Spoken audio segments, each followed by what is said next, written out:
Greetings and welcome to another installment of Learning Ghanongga language from Solomon Islands. I'm Peter. I'm Tyler. And we're going to pick back up where we left off last time. So I do have the spoiler here for this translation, and Mekania spoke, so we're not even going to take a guess. But this is one we would have definitely guessed. Azaiza parang ay Mekania. We would have definitely guessed that this is and Mekania spoke. We have some insight into azai. We have it here glossed as so, and I like that. But we've seen it enough glossed as and, or translated as and. Plus we have other evidence where it's used in a conjunction that we might want to go to our entry. So what I'm going to do is I'm going to go to Analyze, Right. button Control, and I'm going to click on the entry itself, azai. It'll take us right to it. And I'm just going to say so and. Get us where we need to go for now. If we wanted to see example, say we're ready to write our grammar or write our sketch or something, I would go to the concordance, go to baseline, I'd look for azai. Search. We just see if we're basically just looking for examples that would look like a clear and version. They went with the nets or nothing, they'll tell us.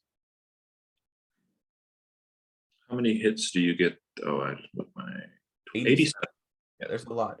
So we'd go through it for a while. We'd have to figure it out, and different speakers might use it a little bit differently, but that's basically how we do it. A lot of times it's sentence initial or final, but that's what we would guess if it was connecting clauses. So I'm guessing this is a good one to look at. We don't have this translated.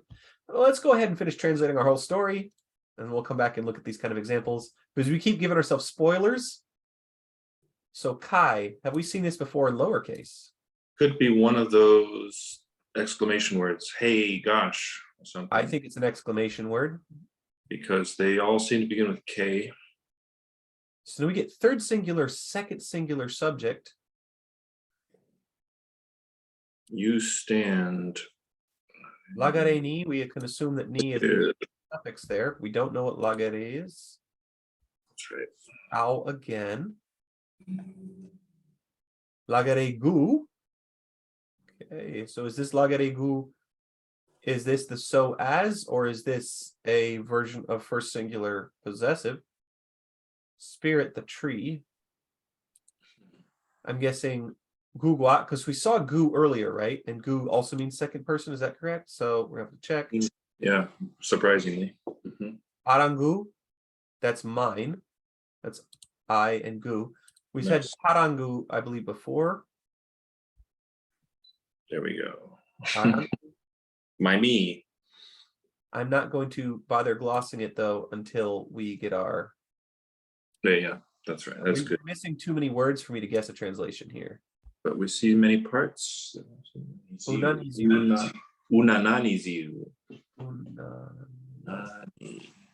I wonder if this niziu is really a stacking. Let's go ahead and get the translation. Hey, you standing there from Morocco. Maroho, you from Morocco. It's tiny. Down there. Nari tree? Aren't you aiming at me? Said Mekania. Nguhua, you thinking that?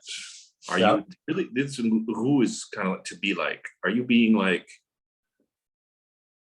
spearing the Nari tree? I think the quotative like or the be like in English is the best real comparison for this who. Are you like gonna spear that tree? Not spearing me? Okay. Nake third plural doesn't quite seem right. Aren't you aiming at me? Here the nake. It's clearly you, second person agent. No. You don't think so? Okay. I think it's okay. Yeah, maybe it's second person, but or maybe it's spears. I think it's a dummy subject, an emphatic subject type situation, like it's raining, and it quite literally is aren't or isn't. Okay. Right? Are you not me aiming at? Check this out. Wonderful word order there, yes. aiming them at me, aiming the spear at me. Yeah, Unana. so this one makes it kind of like dative to me, but it's default the 0. So now we could propose, right? The ni is a 0. And haven't we seen ni also used for third plural? We'll check that another time. But I Yeah. believe this is a stack, and unana is aim. You like that? Let's call it I do aim. like that. Yeah. So by now, maybe as you're watching us, maybe you're thinking, well, wait, hold on. Maybe just it's that the root is unanani. But from what we've seen so far, that would be suspiciously long for a verb root in this language. English doesn't have really length restrictions on stems or roots, not any salient ones. But here it's really clear. 2 syllables is about the max for any root. Coming down from Austronesian, for sure by PMP, there was kind of a preferred word shape. Bob Blust writes about it. We see styles of preferred word shape here in these Western Solomon languages. And it's a little different than, of course, Proto-Malay-Polynesian, but we still see the idea. So now we got to figure out Lagaregu and Lagareni is. Okay, are you standing down there? The down there part, where else would that be expressed? You standing there from Marovo down there. I think that has to be the part. If this translation is faithful, I think those lagere words are the parts expressing low position, because nothing else really would make sense for that. We know essentially every other piece here. This gu has to be the as gu after Lagaregu, meaning the gu that is similar to as. So are you down there as spearing it the tree, or like not spearing it at me, aiming me? Okay, Arangu.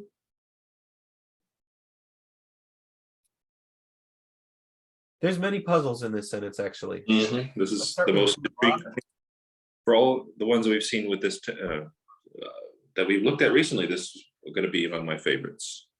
I'm going to say you like it. This is where we get the space, right? I'm going to say be like. Yeah, I'm going to say be like.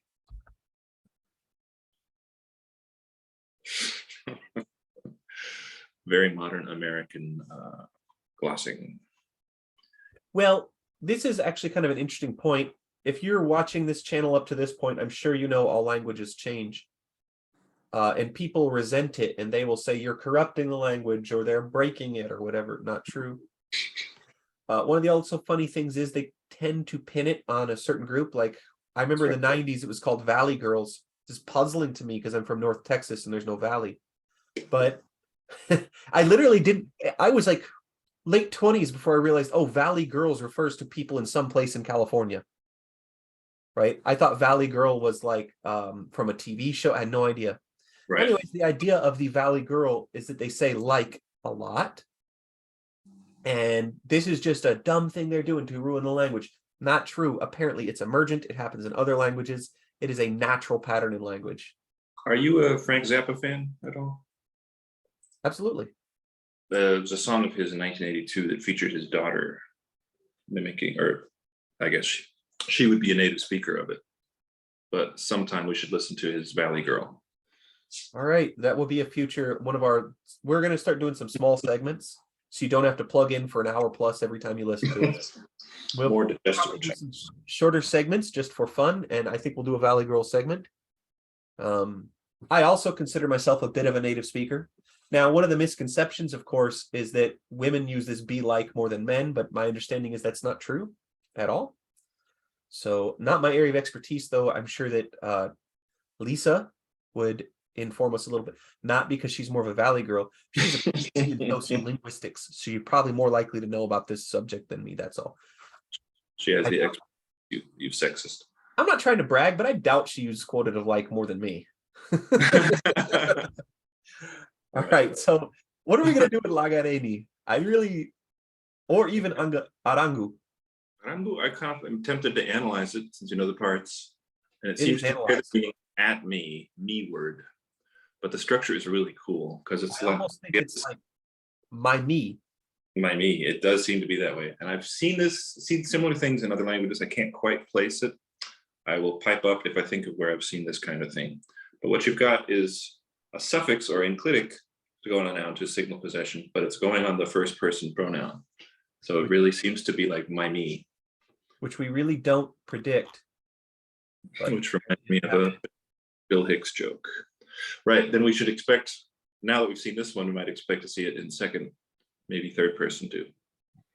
So if we'd saw Tinangu, my body, this is really interesting to me because Tina is what I predict the word for mother is going to be. Let me show you why I predict that right quick. First of all, that's the word in Roviana. So big guess there, obviously. I'm highly influenced by my previous study in Roviana. But let's go ahead and go to the finder list on the Austronesian Comparative Dictionary. I'm going to go to M for mom. Bob Bluss would never gloss it as mom, though, so it's going to be mother. When I get to the TH section, we'll know. Getting closer. Right, now there's several words for it, but I'm going to go all the way back to Proto-Austronesian Ina. There you see PMP Tina. Oh, neat. Right. PAN Ta Ina. Are those, what's the relation between those two nodes? Are they sisters or does one dominate the other? Proto-Austronesian is the mother of Proto-Malay-Polynesian. Okay. And Proto-Malay-Polynesian is one primary branch of Proto-Austronesian. Taina becoming Tina and giving all of these. Yeah, so Ina is the root, and there was some Ta prefix that had something to do with it. Right? There's Central Eastern Malay-Polynesian. So there's Schwing, there's OC. Ina. Right.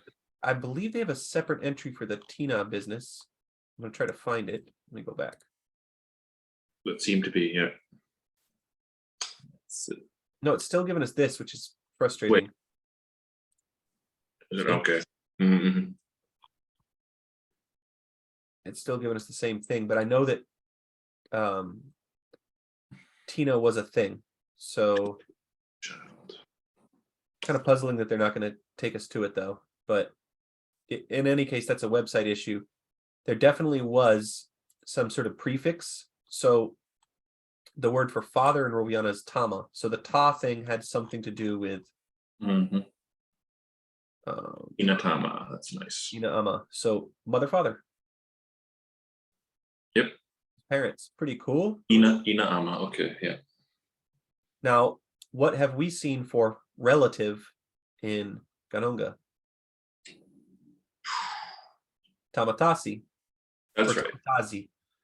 Right? So Tama from father. And this T seems to be a relationship prefix. It Right? does. Yeah. Okay. So the puzzling thing about the Tasi is that, well, let's take a look right quick at sibling, just since we're already on it. Let's see if it'll give us siblings straight up. Haha. Marhuaji. I don't see anything relevant so far, but I'm still looking. Well, there's Tahuaji with the Ta prefix. PMP. Where are you at? 2/3 down. Yeah, so this J could definitely be. J seems to have an S or a Z correspondence. There's Waji. PMP Huaji. There's POC. That's what it became. Tatsi, whatever. Okay. I want the. I think that so PAN Suwaji, PMP Huaji, PMP Waji. They aren't showing us the POC version, but there is a POC version. There we go. Whatever the. G, yeah, whatever that'd be. Asi, looking good. Jati, looking like. Actually, right in here should be where Roviana and Ghanongga are. Okay. Right. So, Eddystone Island is where? It's right over there. I think it's no. Don't you dare. Eastern. It took me to, yeah. So I believe this is the island, yes, Simbo, right next to Ghanongga. See if we can find it on the maps. Well, that's the wrong place, whatever's going on there. Ah, yes. A little too close to us. Let's go to the other, more important Eddystone Island. All right, so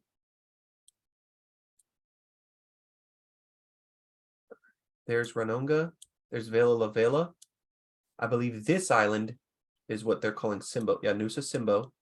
Okay. I studied Nusa. this language Simbo a little bit. I stayed with a Simbo woman for a couple days. She's a great teacher. I've talked about her on this channel before. We should say that we don't think the other one is unimportant, but just more, this one is more pertinent to our aims. That is Tyler's opinion. I'm just being silly. No, I'm just being silly. I'm really into Solomon Islands. To me personally, this is more relevant. Yeah, so when we're getting something like Eddystone Island, that should probably be called Simbo. Mandegasu. Maybe that's the name of the language in the language, by the way. That's going to be pretty close. Remember that for our purposes, and we get it all in one map, this area here is where Roviana's from. That's Nusa Roviana. You could see my mouse, right, Tyler? I can, yeah. Yeah. Too. Roviana's range now is kind of like inland up here to Noro, down like this. All these islands, and it's spoken on the edges of Kolombangara, often on Gizo. Okay. So this area is all related languages. Now, this is a pretty important island that we haven't talked about much, right? Look how close it is to Ghanongga, and it's a pretty salient island, wouldn't you agree? Look at all those rivers. Wow. Let's talk about some crocodiles. Oh my goodness. Yum. Why don't you think we talk about Vela La Vela nearly as much as they talk about some of these other places? On Vela La Vela, they speak a non-Austronesian language. Dare they? They speak a language that is a descendant likely of a, there's no better explanation, that the language descends from languages that were there before the Austronesian migration 3,500 years ago. Okay. I'll show you something neat since we got this up and the topic's open. I've talked about it before, the Rio and Tio thing. Here on Rendova, they speak a non-Austronesian language. They speak an Austronesian language called Ugele. I believe, yeah, that's what they're talking about. Ugele is right there. Similar ones. I'm not sure how everybody feels, meaning the experts feel about how. Come on now. Last time I Googled this, the Ugele grammar was free online. A grammar of Ugele. Maybe it's not free online anymore, sadly. But there's a grammar for the language, which is pretty cool. It's, as far as I know, only spoken in 2 villages. The rest of the language speaks Rendova, a non-Austronesian language. Which I think they might not call it Rendova. Let me digress 1 second further. I'm going to unblur my background for a second. Take this opportunity to look at that. Very attractive. Important in my background, there's nothing. Right, so I have this Solomon Islands language map from the 70s. Because you got to know, I really like this stuff, Tyler. I've noticed. So this is the area we're looking at, is the brown. They're saying that the language they're calling it there's Lookuru or Baniata. Baniata is what I've heard it called. And the Vela La Vela, I've heard it called Mbela a lot, but also Bilua. See, they're spelling it with an M before that. Can you see it? It's a little tiny on my screen, but I hope that you watching at home will have better luck. I kind of have to take the word for it. It's going to be tiny on their screen too, unless I. Right. But it was just cool to see. Also, they called the language of that we're working on, they called it Ghanongga, but with a different spelling than we're using. That's all. All right, I'm going to re-blur. Well, I don't think my background is too crazy, but it's just not the focus of it. That's right. Let me tell you, if you like books about oceanic languages, so I'm talking about, oh my goodness. And not all of it's about oceanic. Forget about it. Some of it's about Malayo-Polynesian and Austronesian. So I was saying. also there's obviously like syntax stuff, and some people would call my generative linguistics section fiction, but I would not. I would not. I actually just thought that was a funny joke. I totally don't think generative linguistics is fiction. I'm not saying it's 100% the answer, but it's very neat that somebody's at least trying to answer things that way. All right. We've avoided this long enough. Are we going to deal with legere or leave it? Shall we search and see if we can find legere? Already done. It is that's the only hit in our 3 texts so far. Lage. We just get it in this one cell twice. As for our gloss for arangu, I think that if you said my body there, it wouldn't be weird at all. I mean, I like it. Yeah. It isn't the word for my body, but it has that vibe a little bit. Aren't you aiming at me? Sounds good. Although the best one is me mine or something like this. Let's put hey also for the very first word there. Let's do my body and hey. Gosh, works. So that yellow, that highlighted number 2, what that's indicating is the number of glosses that it has stored so far for this string of letters, including an M. Yeah. Now it's going to say 3 when you approve that. It won't. I think you have to approve it and go back. Okay. Nope. But I still think that's what the numeral indicates. Yep, I agree with you. We'll leave that for now. Okay. Indeed. I think the lagere will have to be left aside for now. I think we have to leave it aside for now. Arangu. By the way, the needs you. This is aim at me. Aim it at me, perhaps. Of course it is. Well, no, I don't know that anymore. I'm just going to say aim. Ziu indicating first person, first singular object. Ziu or Zui. I think aim it at me is probably what it is. We can always fix it if we learn a Well, better. no, because this knee should correlate with the goal. I agree. It's a 3-participant event semantically. At least there's the thrower. Yep. The receiver, the intended receiver, mechania, and the theme, which is the spear. Right. I'll go with aim it at me. And arangu, my me. I don't know what else to say there. And I like my body, but you're in the driver's seat here.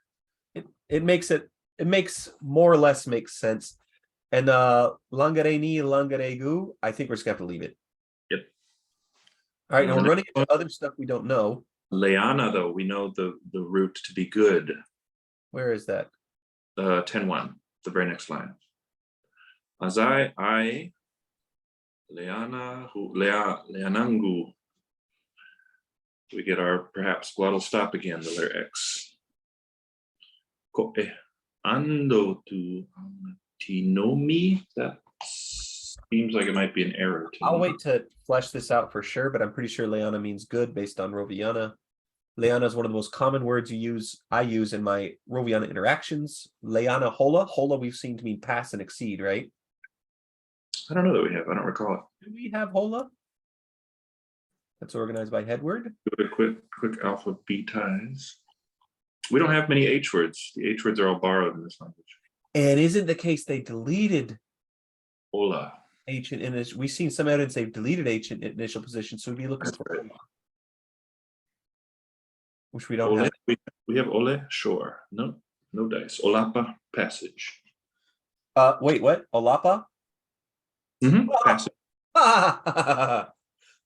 This is great. Ola, pass, pa, locative. Passage. Yeah. Pass there. Now that might be an I louse, but that's my current It might, yeah, but go ahead and put it in the note field of that entry. Notes. Suspected. I'm going to call it potential etymology. What is an etymology? Well, it comes from the Greek word for truth, but ironically, you can't trust the etymology of the word etymology to get the meaning, but it's the study of word origins.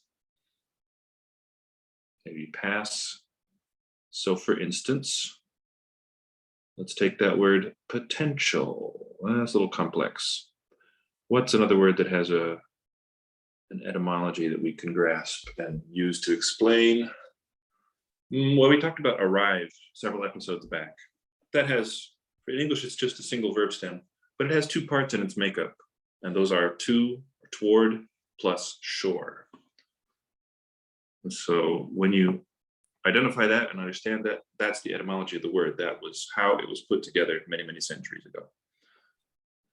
It's pretty, etymology is cool itself to know, but the more you study the way words have been put together, and you can reach a level of this game where Tyler is at, which, look, I've been around the world, studied a lot of linguists. I met almost nobody who's at Tyler's level of looking at clusters of sounds and seeing compounds. You can start to see things, ancient things, if you get good enough at this game. And what is really, really cool about it is you start to see basically the labor of, I understand they may not be your blood ancestors, but the speakers who came before you, who sussed this out and smoothed and polished these meanings to where you get a meaning like arrive, and it's not a component of things that has its own meaning now. Yeah. But it came from a component.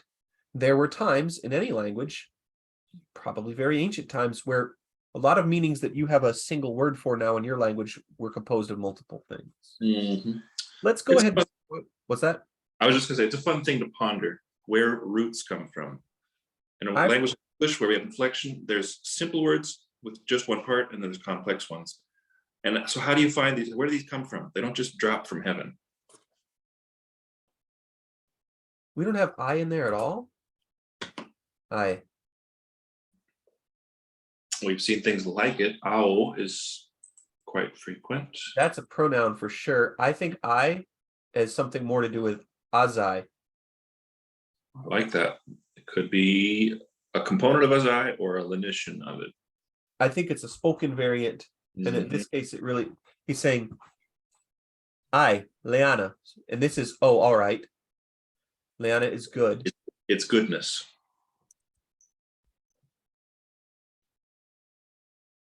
Seems right. Yep. Now, after the word all right, the square brackets, that's what I'm supplying. I would want there to be either a comma or a full stop. So I've just added those there. I am the man. In the original booklet, there's nothing there. Oh, all right, I'm a man. Wait, why did I say that? Oh, okay. I'm looking at it again, and it seems ambiguous for my scan. So you have the actual book. Can you open to page 29, please? And it's the very top line. What is the punctuation that follows all right? Period. Okay, let's settle that then. Good. I'm just working from a scan. Peter's got the period in there, and I'll put it in the baseline next. Perfect.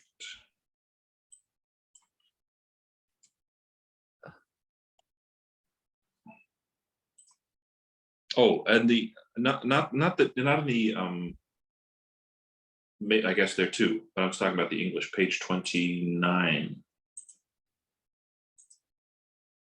I don't know what's going on in the Ghanongga text. That'll be the top of page 28. Oh wait, yeah, this is funny. So in the Ghanongga text, there's no period, but in the English, right. Yeah, okay. So let me go back to the baseline. I see what you're doing. I, comma, Leanna, nothing. Yeah, there we go. But it was about what's going on in the English. Yeah. All right. Okay, we're good. Like this, if that's okay with you. As opposed to? As opposed to making its own line, or I'm just going to leave it there with no explanation. Let them know it was in the original text. Yeah. Leanangu. Oh, you know, it's a G and not a Q there following Leanna. I spotted there is an error there. It should be, perhaps it ought to be a Q, but it's written as a G. Make a lot more sense if it wasn't a Q. That was my main problem when I was trying to figure this out. Good. Fantastic. So as we've noted, occasionally we're working from like a second generation. What we're doing with this Flex program on the left there is from my copy of my transferring over into a digital form, Peter's scan of that booklet. So errors will creep in. We just got to be sharp-eyed. Always keep a lookout for errors. Ko'e. Leana hu ko'e ando tu au. There's an owl. Tinomi is an interesting one. So it's not an echo vowel at the end. No, I believe it comes from Tomi. Tomi, infixed, yeah. Infix. I'm finally starting to suspect them. Yeah, I was just gonna say.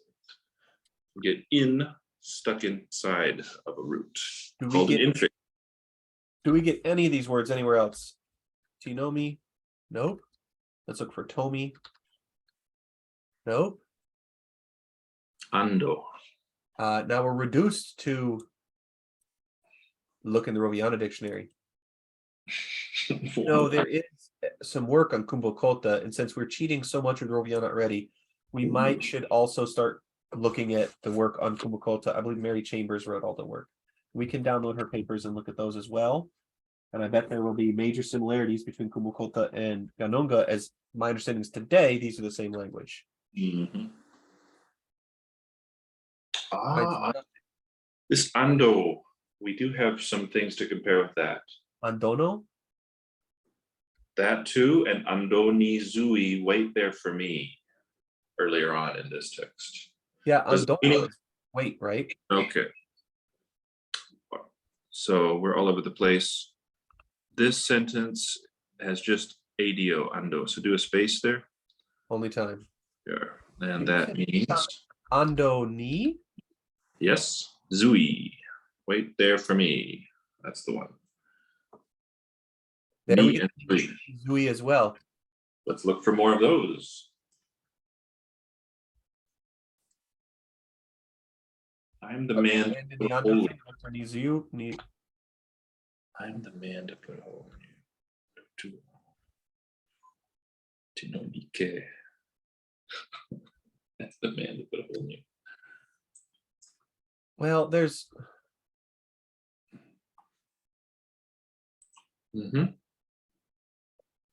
We don't get koe anywhere else either, do we? Koe. Let's do a quick search for koe. Maybe that consonant got left out. Shell is koe. Yeah, koe gives a shell. The problem with certain consonants like the glottal stop, that uh-oh sound, is that we don't have a keyboard letter for them. So it may be distinctive in a language, but the scribe just might not know what's best, how best to mark it. And so it may go unmarked. That will happen.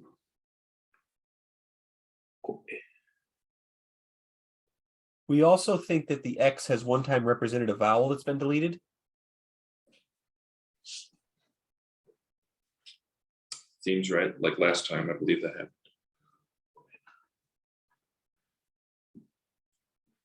I hate to say it, I don't think we can do much else. Does the Tinomi is probably Tinoni and it's man. That would make sense. It feels like an error, yeah.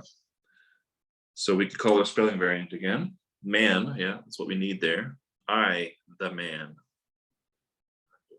Now putting a hole in you. We've had holes mentioned in our first text. I'm gonna go ahead and analyze Tinomi as a spelling variant. Yeah. N and M are right next to each other on the keyboard. It's probably the simplest explanation for that.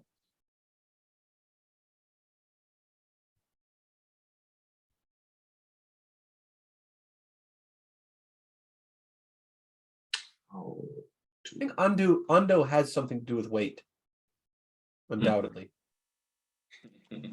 But koe ando must mean put whole. Make whole. All right, I'm the man to put a hole in you. I'm gonna have to leave it though because I feel so unconfident about it. I'm satisfied that we solved Tinomi. And I'm ready to move on to the next one. And I'm going to start by searching Tinomi. It only occurs once. Yes. Oop, I shouldn't have spoiled it. I didn't look. Let's see if we can. So capture again another ruhu, one spear. So he send, give, passed here, Mechania. So he took another spear and sent it and threw it at Mechania, something like that. Yeah. He said, so he took again another spear and aimed it at Mechania. Mechania is such an awesome name. I wonder if it's Mechania or Hard for us. Yeah. Mechania is really good. Like that. That's what you want, though. This big X, little X pattern. So I like Mechania. Man, I really like that name. Can you explain what you mean, big X, little X? You're talking about prosodic structure? Yeah, so if you view stress as a landing spot, I'm going to do a new share right quick so I can whiteboard this. All right, so if I wanted to take a word like... Onomatopoeia? No, give me a much easier one. I'm thinking of... Let's start with 2-syllable words. Christmas. Christmas. Big X. I've never heard someone say Christmas. What about a little X, big X word? Guitar. Guitar. Right? There are speakers who will say guitar. They'll say guitar or gitter. I haven't heard gitter. That's nice. I'm from the country. I've heard gitter. So there's a clear preference in English for the root word for the first one to be the loud and heavy syllable. And that would explain why original guitar would get, because it's a noun, would get shifted over to the dominant class, guitar. Police. I don't think it's as much going to the first syllable as it is going one from the last. Penultimate. Okay. Although I know that SPE has a slightly different approach, but there seems to be different classes of words due to lots of loans and stuff. In any case, what we're talking about, when we say mechania, we're doing me. And if we had to label the prominence of these stresses, it'd be 1, 2. That's right. 1 being the primary, the big one. The number big one. So this is just a neat way you might want to write in your notes if you are working on prosody. You can think, oh, well, I already know this language. I don't have to write this. I guarantee you, even if you've been speaking English your whole life and you have a degree in English, you probably don't know all the stuff that happens like this in English. Not meaning you... I want to meet you. Your competence as a speaker in the Chomskyan sense is probably good. You know it, you can do it, but you don't consciously know it. So I'm constantly struck by English stress. One of the biggest patterns of stress cross-linguistically, though, is that you don't usually get 2 big X's next to each other. Yes. Usually you don't. Another way to indicate stress, say if we were going to do mechania this way, is we'd write 2, 0, 1, 0. The reason I like the big X, little x version a little bit more when we're just talking around is that it makes it really clear where the prominence is. You don't have to count things. And sometimes ideas like primary and secondary stress fall apart in a phrasal setting. All right, I'm going to go back to our other share so we can keep looking at our screen. 2010. All right, so 10.3, Mechania avoided it or deflected it is my guess. Yep. Mechania avoided it and spoke. So interesting that there's no subject agreement there, whatever that indicates. Avoided it and spoke. So these are collapsed. Yeah, let's move and spoke down the line. Yeah, which a translator is free to do. Here they're clearly separate clauses, separate sentences even. Mechania avoided it. Mechania spoke. So but in English, it sounds a little better to unite them. Tyler and I were actually discussing this with another Austronesianist in our Austronesian group chat. If you're a hardcore Austronesianist, message us. We'll put you in the group chat. Anyways, Roviana, now outside of Austronesian history, we haven't talked about Roviana in a way that talks about like why it's syntactically interesting. But Roviana, you can check out my dissertation. Please forgive the typos. The longer it's been published, the more I've noticed typos. Whatever. You try it, you'll find some typos. Which we invite you to try writing a dissertation. Let the person who has written the flawless dissertation cast the first stone there. So probably the other person in our group chat, realistically. But they were pointing out, hey, isn't it kind of neat that Roviana has lost this preverbal subject thing? And I said, yes, it seems to have to do with their unique form of ergativity. I would be willing to bet those two things are correlated. It's hard to miss it, right? But what we're seeing here is we get preverbal subject agreement, but Tyler and I hypothesize, I hope I'm not speaking for you, but I believe he agrees with me, that you're getting subject agreement only when some sort of aspect is being expressed. And we don't know yet. We can't fully understand what the aspect is. So we're calling it all subject agreement. We're calling some of it irrealis, but now we're realizing it might be a little more complex than that. I'm going to leave irrealis because that one we previously called future, and it's clearly different than this one. But I don't really know fully what they do. Anyways, it's kind of neat to note that, as Tyler said, in 10.3 and 10.4, you're not getting any preverbal subject agreement. No za there. And one is transitive and one is intransitive. That's true. Yep. Yeah, tipai, we've decided that this must be avoid it. Right. So Our best guess. what is It's fully not specific. I don't know. I think every single language is inherently interesting. And to me, the languages spoken by small communities in more isolated areas are the most interesting. This is where, like, we talk about polyglots a fair bit on this channel, and Tyler thankfully pulls the weight of a real polyglot, but not me. My problem is, if there's so much documentation on a language that I can learn it on Duolingo, I'm less likely to do so. Except for Hawaiian, that's an exception. But it's not their most complete course either. They don't have words for everything. Hawaiian is a super neat. I guess Irish is probably up there also as far as that goes. But obviously Hawaiian is more important because it's oceanic. Just joking, like. Right. Don't take those things seriously. People are gonna, It's my character. Never take us seriously or literally, please. I just want to point out that the presence or absence of these preverbal things, it's not determined by the verb itself either. Just a few lines up, we had a za paranga y mekania, then he spoke. But here we get paranga without any za in front of it. That's right. So it doesn't seem to have to do with transitivity. It doesn't seem to do with specific verbs. So this kind of detective work is how you're going to go about figuring out the specifics. Now, let's say we get a really good hypothesis or a strong hypothesis on what aspect does what in Ghanongga. What we really need to do then is prepare an elicitation and go to Solomon Islands, go to Ghanongga, and see if people. Now you might say, well, that's going to be a problem because this data is probably 40 years old and language has changed in 40 years. I would agree with you. You might find somebody out there who's 70 years old who still remembers how to speak that way. So we go, it's worth it. Somebody from Ghanongga Island might see this video and just go solve it, the problem. So I hope that's the case. But we're hoping, yes, we hope devoutly. Why do I find the Ghanongga system so interesting? Going back to the languages of small communities. This might not be a nail in the coffin to some current theory. Current theory in linguistics might totally account for everything in Ghanongga, but systems like this aren't often observed.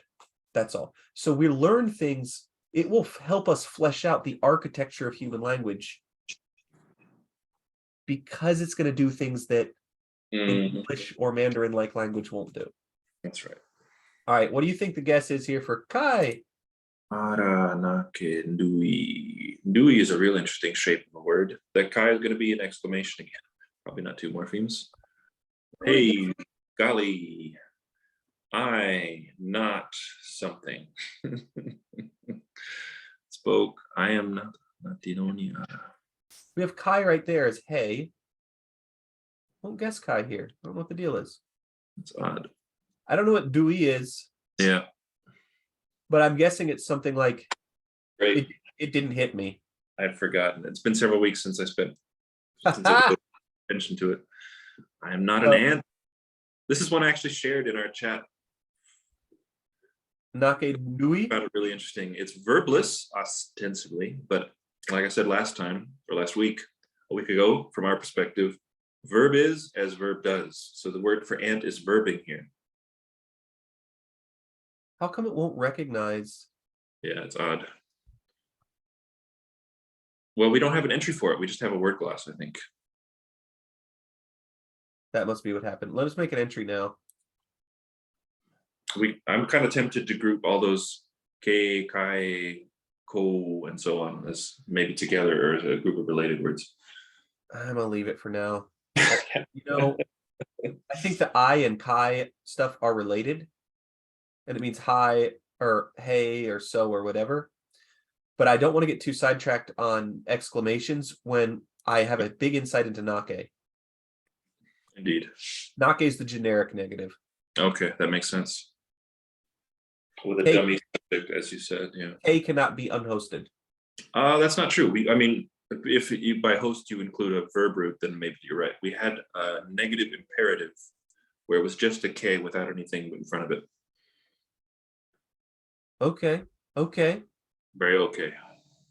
Okay, I'm leaving it as third plural negative for now, although it's clearly not that. Right. Dewey is I'll tell ant. you.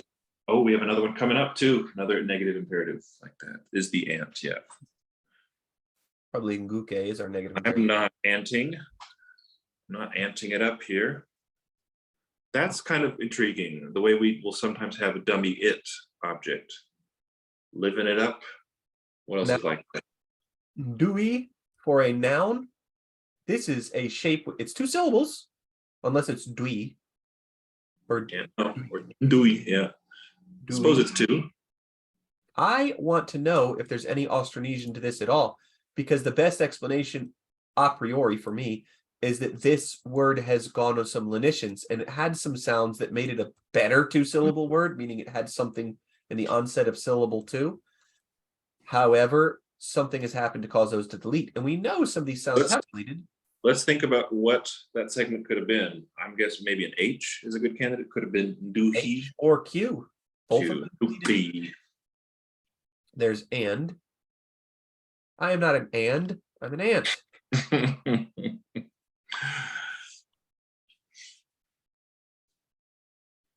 Dalu. We want something with oo-e like vowels. No real great candidates there.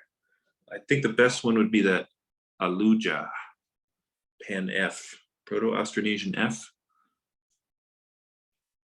That Formosan means non-Austronesian or non-Malayo-Polynesian, I believe. Got it.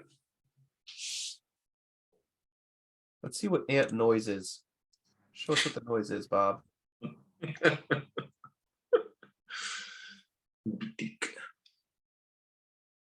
rid of some of these other stuff, make it easier for me to see what I'm doing here. I want to see the other noise too. There's a Roviana word that's noise for shark or dolphin or something, and it looks a bit like it, but the sound changes don't work. Ant near, ant noise. What's going on there? What does ant noise mean? So what is ant noise? Why is the noise red? Emits. So it doesn't mean noise. It means that these words, this must be the real word for ant. No, it's not. If I understand it correctly, noise just basically means like a word that looks like it's a set of cognates, but it's statistical. Statistical. Words that look like cognates, but there's reasons. So for example, these all look like cognates, but They sure do. I'd be willing to bet that Bob looked at sound changes and found out these couldn't possibly be cognates. Yeah, they look so much alike. That's very nice. Malgache is there. And near probably means near cognates, meaning there was probably some overlapping exposure to similar, so it might be double loans or something like that, or maybe something that works like a linkage but not a real. So how nice. Doesn't help us. We don't know what is going on with Dewey. I mean, we can go ahead and look for it in Roviana, and I don't remember what the word for ant is. Antics. That the very first hit. Dewey, first word for ant. This is a white ant. So the small ant was Dewey. So these are Hote. So there's different species of ants. Another kind of ant. A very small ant, Mene, I'm guessing. I'm not an ant. Why wouldn't it be Ngake? Wait, what would it be for first plural, first singular? Me being something. I. What would be the agreement marker we'd expect? I do not know. When we go to the lexicon, we'll see that the paradigms are extremely incomplete. Not only that, but we don't even really know how to line up one with the other. Like, especially when it comes to the preverbal subjects, we're just not really sure.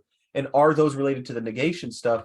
It's actually also, what I'm gonna do is organize it by glosses and then go to the numbers, and that'll give us our best organization there.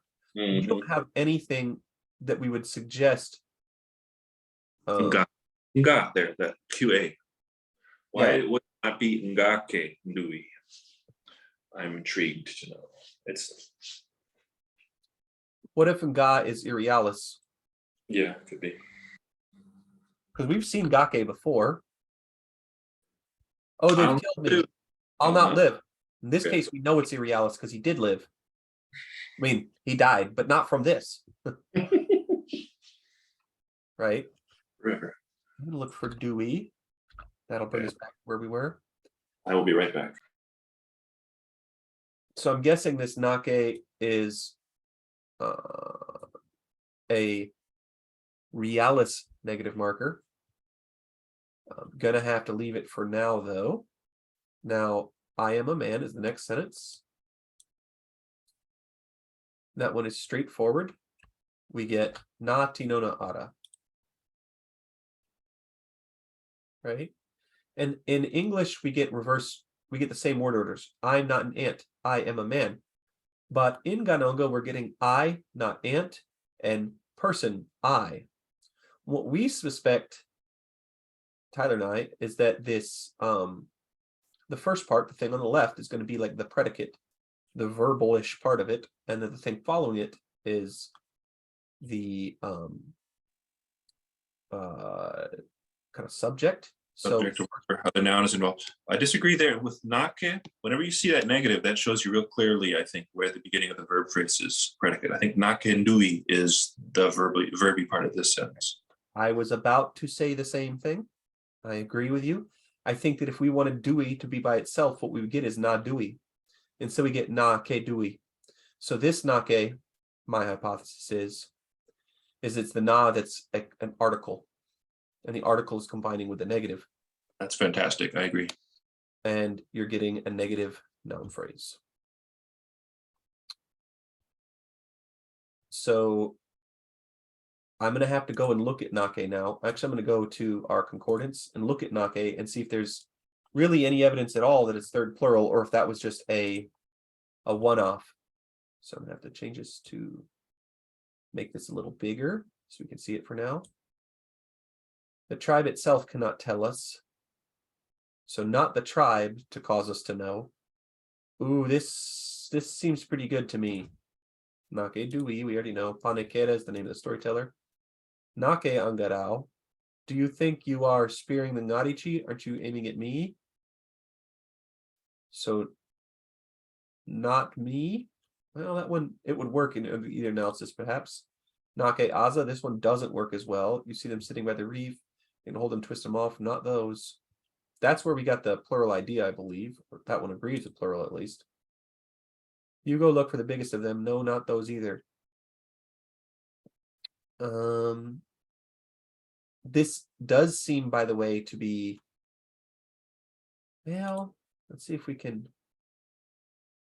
We're getting it after Aza a lot, which we wouldn't normally see these pronouns with articles, because they're pronouns, and that's not what we're seeing otherwise, but it might be that they just get pronouns in the case of negation. Banake pabango, so it holds at the edge of the lyric stream. Well, I don't know if this is a new sense or the correct sense the whole time, but what I feel like is that in our other instances, there's like maybe one sentence where third plural.neg actually works better than article.neg, and there's other sentences where neither one really works very well. So did you update the analysis there to reflect the article? No, I didn't. That's what I was debating what I should do. I think in this case you have a really great. I think it's a really great argument, and I think I actually am going to change the universal analysis to it and then question this again in the future. This is also a strong contender for favorite sentence. Why won't it show me what I want to see? What are you trying to see? Why won't it let me? Oh, show you the left. It's just if you make the whole flex window bigger, like the whole thing. No. You have to say lexicon. You do say lexicon edit. What is going I on? think we're having a flex problem. Seems to be. That's pretty weird. There should be more to it on the right there. That's very odd. Should be more to it on the right there. Per own out. See on that Nope. brow. Ouch. This is painful. All right, here's what I'm going to do. I'm going to X out, and reopen it, and see if that's. Yeah, that's right. See if that's Ghanongga 1, the name of our project. It's a good name. And now, come in. Oh no. What gives? Go to browse under lexicon. And back to lexicon edit. Yeah, that just gives you a printable version. What the heck? Wait, details. That's what you want. Okay, it was just collapsed. Yeah, I was looking for a little collapsed. Maddening. Okay, now it's collapsed again. That little arrow in the top right, yeah. You can resize the window there, I think. Just go to that gray book. Yeah. That's what we want. Making it hard. Okay. One is Nake. You're going to want to alphabetize them by the head word. Zoom menu is giving me problems there. Sorry about that. I'm going to call it art.neg. Yeah. Okay. And leave it like that for now. The only problem is we're going to have to update the like how it fills in Flex. And this is maybe my biggest beef with Flex is that it should go and then do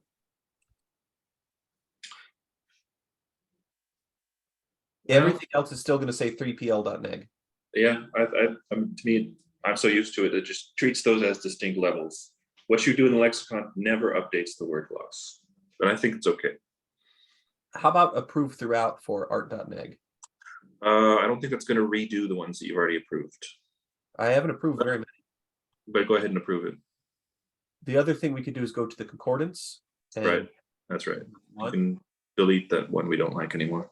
In which case we can leave that for now. We're going to go that a lot of that later. So we have a good idea now what it is. And it'll ask for approval on ones we've already accepted but not approved, if that makes sense. Ones we've already moved on from but haven't. They'll still be little green ones because we haven't approved very much. Little green ones, I like it. Okay. So we got kill me. Okay, by you. Uke's got a negative one. Who was you? I believe this is do not kill me. Why don't you kill me? Yeah. I'm a loser, baby. How come you were not trying to kill me? You're not. What's the reason you not kill me? That's great. That's what I said is why you not kill me? Okay, I didn't hear the not part. That was my guess. That's right. You not kill me.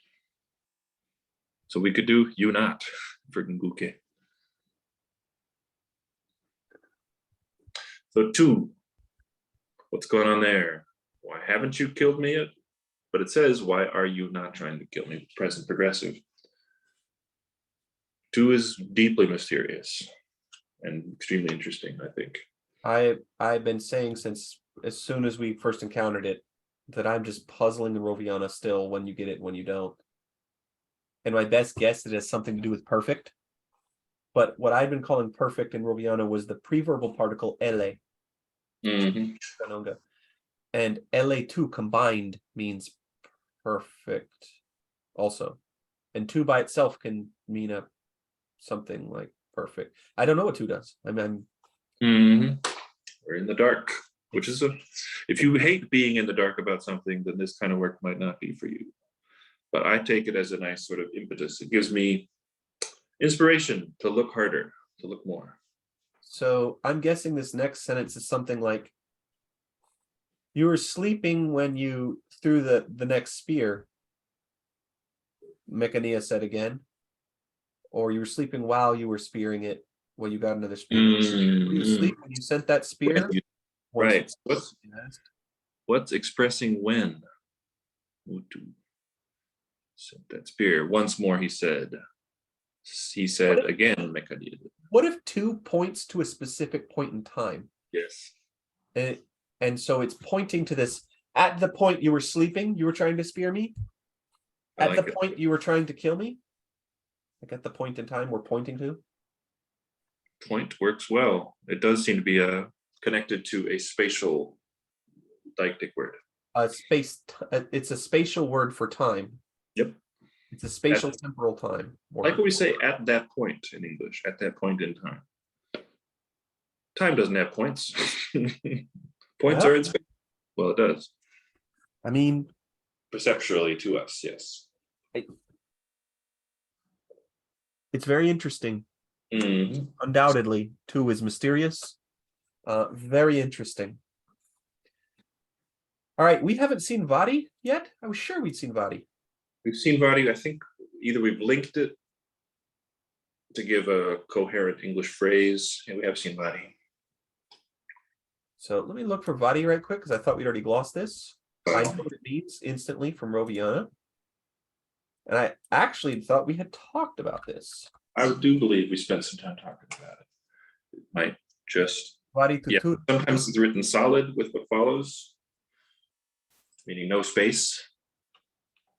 5 hits for Vadi with a word space.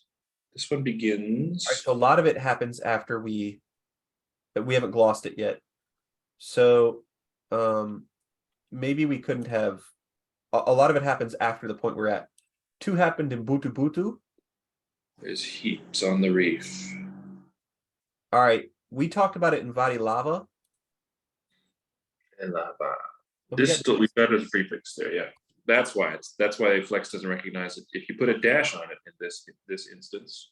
What I'm going to do instead of putting a dash is allomorph Vadi like that. What do you think? I'm gonna warn you that they're mismatching morph types. Go for it. That's just like Flex's opinion on how morphology works. That's right, man. Mismatching morphing types. So, theoretically, there's a difference between an independent word. It could be a stem. Which is so crazy because there's things that like suffix in English that also stand as their own word. So isms. Yeah, that's right. There's a bunch of them. So it's really... But you know which. Yeah. Your opinion, man, that those things shouldn't happen. That's an ism. No, I mean, it lets you do it. It just warns, which I think is very appropriate to do. If you're an inexperienced analyst of language, you might not be as aware that a prefix and an independent word have different statuses. Say what? Why wouldn't it just guess Faye? Indeed. Yeah, that's mysterious to me too. In yet because we haven't. We're guessing the translation on this one. Monday. No, but okay, so that's the one that's going to give us problems. But I have a good guess on this sentence, I believe. Zarange. Okay. So that's how the 2 again. Why'd you call it distal? Distributed. Thank you. Okay. Can we put maybe R at the end? Dister? Yeah, let me... I'm just thinking distal when I see those letters. Yeah. Distributed again. So often having a reflexive meaning. Okay. Or I mean a reciprocal meaning. That makes more sense. The 2. Monday looks like it's going to be a number with that ka in front of it. But why would you 2 numbers there? What number are we going to get though? So arikori is the 2. Yep.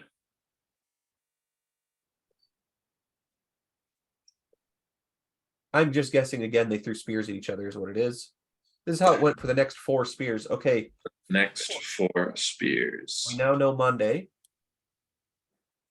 Ta-da! What other words do you know for 4 in this family of languages?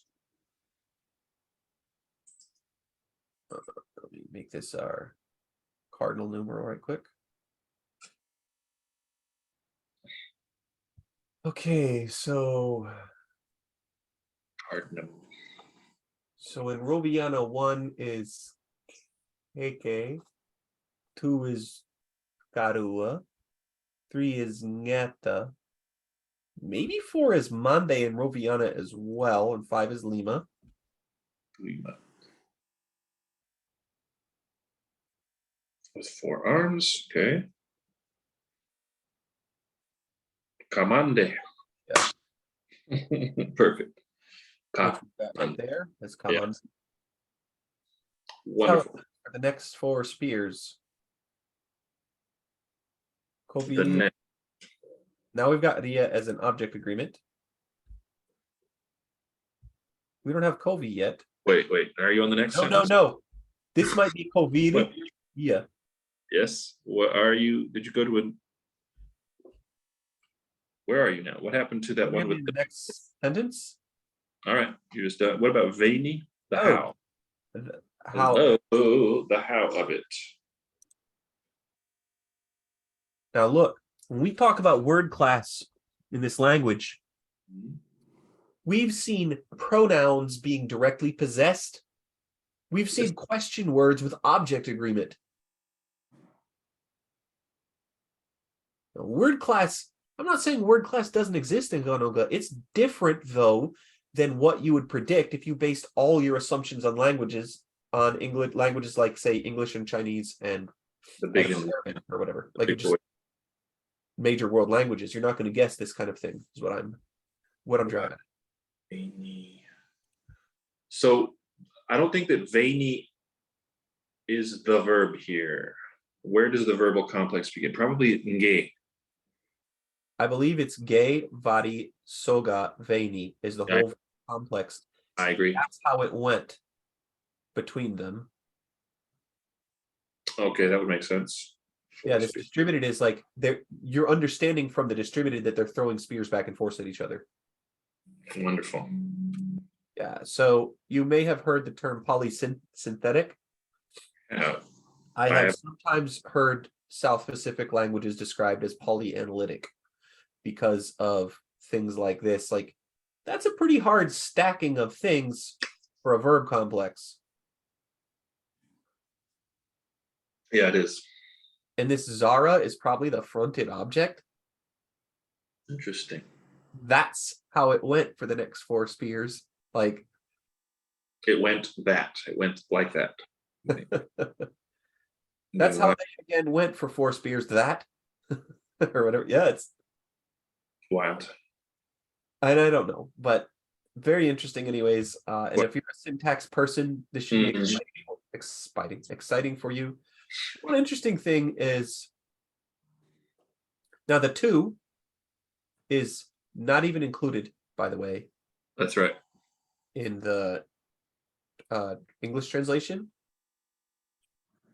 But Kamande na opere is probably one noun phrase. I agree. I think the arikori is being translated with next. Maybe. Well, there's the again word too. Never mind. No, I believe that next is soga. Yeah, I think the arikori, it's just like, how are you going to include the body and arikori in the English translation? Now you get the meaning of the sentence. How could you improve this translation? There's not really a way to improve it and still make it readable in English. That's how it went back and forth for the 2 for the next 4 spears. Like, sort of better. Doesn't really flow that well. So obviously for me, it's extremely exciting and fun. Do you think there's a connection between Ari and Arikori and Vari? Is there a link between those? So I think that what happened is that historically, the was a plural marker for many things. Yeah. Right? We get Ria as an agreement. We do. Sure do. Right. I think that what happened is that I told you already about the focus forms in Roviana, and that when you get the trilled R or the voiceless velar fricative word initial, a lot of times they insert a little tiny vowel before it. Did you say voiceless velar fricative? Do you mean a voice? Excuse me. Yeah, okay. Gamma. Yeah, that a lot of times when these are in initial position, a little vowel is inserted in front of them, and this might be fossilized in certain places. And I think that's what's going on, is that the ri was a plural marker coming back from all the way from Proto-Malay-Polynesian as a D. You'll see the D symbolism and the ri. So that's an unconditioned split as far as I can tell, and seems to be that you get the R in one part of the grammar and the D in other parts of the grammar. Okay. So like Neat. all the possessive stuff has the D, and all the kind of like verb level or sentence level information stuff has the R. But well said. Let's go on. Body is goes back. I believe that's an Austronesian one. But it might be cause plural or something. Yeah. Yeah, I don't know. Let's go on. This one, I don't think we can safely guess this. Although we do, Wait, according- manja, I believe was the word for the cudgel, or the weapon that they were. axe. Could be the axe. We're getting for axe there. Gita Kori is really interesting looking. But manja, those words with J, the letter J are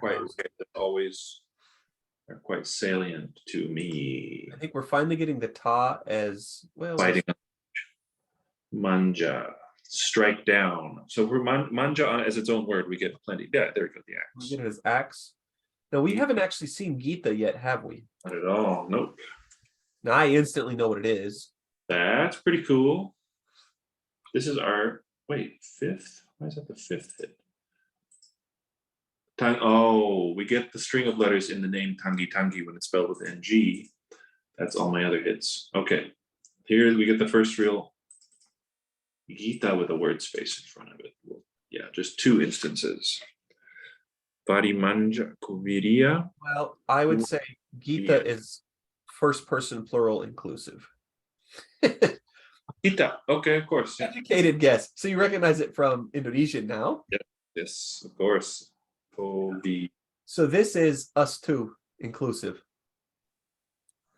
I feel so confident. I'm going to gloss this without even looking at the translation. Wild guy. Wild and crazy guy. And we had ta as one plural object already, by the way. We get it in this sentence. Okay, that aligns nicely.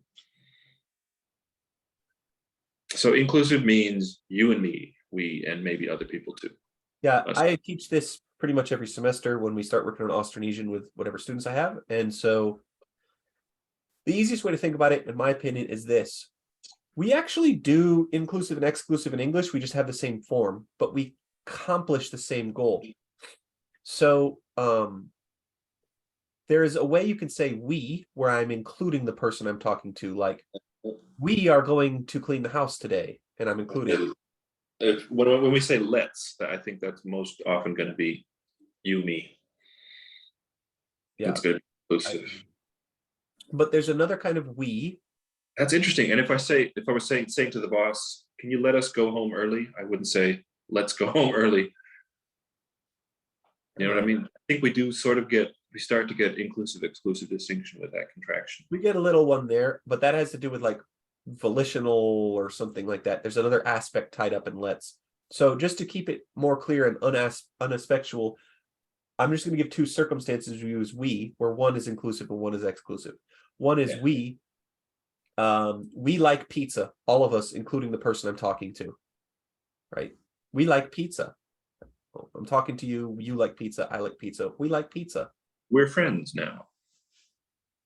Yes, although that again is you get, yeah. Just to keep it simple, we like pizza, everybody, including the person I'm talking to. Another one,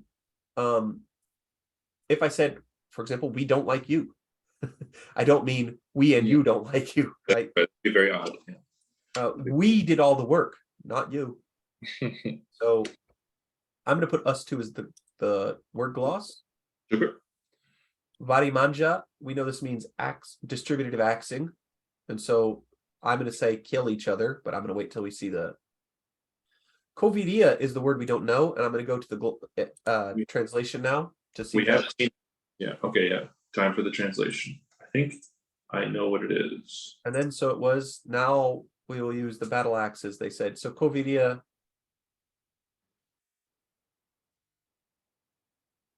now. It does mean now. Have we seen this before? We have, yes. What is going on with my flex file today not recognizing stuff? Capital. Is it the capital causing it from not recognize? Give it a nudge. Sure enough. Oh my goodness. Fear not. It's doing its thing. Now this Varimanja Gitakori is intransitive. Oh, I wonder if the V, real quick, in that word kovira, I wonder if V is related to vei that we've seen. But ko looks like that preposition conjunction-y one. How them? Well, what is the ta here is a pretty good question. I think it's subject index first plural. No, we have Object. it first plural object. I wonder what just means first plural and is indifferent to the grammatical relations. I agree with you. Just one PL. We could give it a new sense, or we could reduce that, just get rid of that extraneous information. And we could call it a preverb since that's a label we've adopted now. Although I believe we may have, let's go to our concordance and see if we can find ta. There might be multiple tas. It's such a, if there's going to be a syllable with multiple meanings, ta is a very likely one. This T is an extremely cheap consonant to produce, and ah is the voweliest vowel. So the tribe itself cannot tell us. Us. That's odd that it's before the va there, though. Yeah, well, that's why we had it labeled as an object. Yep.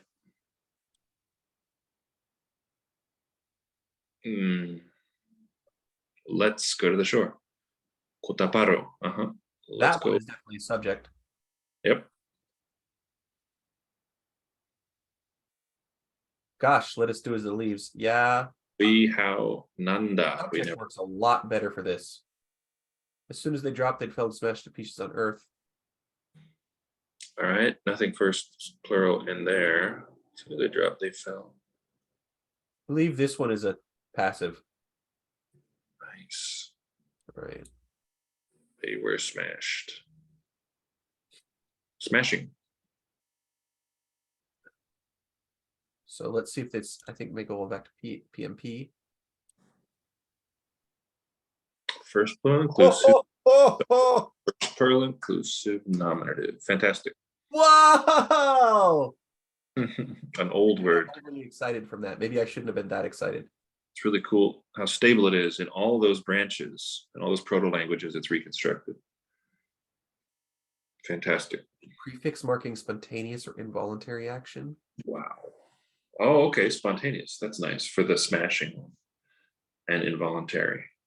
I think it's the first plural inclusive nominative or whatever in that case. In the smashing one? Yeah. But the because it's about them. This one, yeah, 4 or 5. As soon as they drop to the ground, they smash to pieces on the earth. I don't think it's first plural there. I think it's Spontaneous. tattoo. It's not bad. All right, let me spoil myself here. If only every language you ever worked on had a proto dictionary as complete as this one. But then not common. And I have to tell you, ta is the passive prefix in Roviana. And I've seen it in some form or another also in Western Malayo-Polynesian languages. So I thought that for sure there'd be some PMP level. They're going to give for something passive, it's going to be further down. There you go. Mu ka an noise. How can they not have a passive that's ta? How is this possible?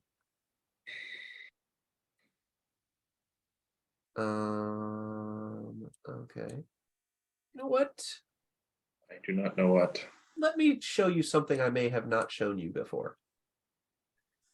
Let's look.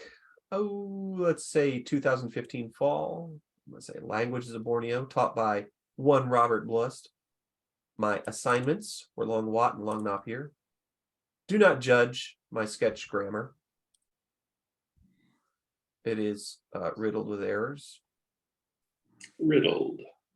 All right, let's see. Go to 3.4.1 prefixes, so somewhere after page 13.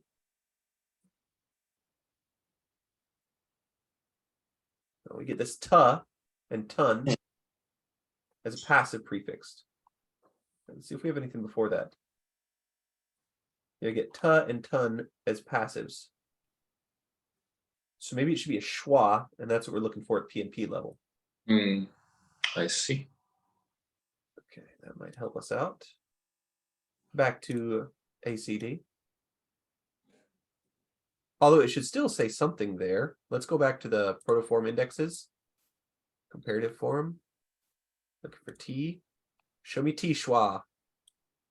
Looking for T in all the wrong places. Talu. No, it's not going to give it to us at all. So. You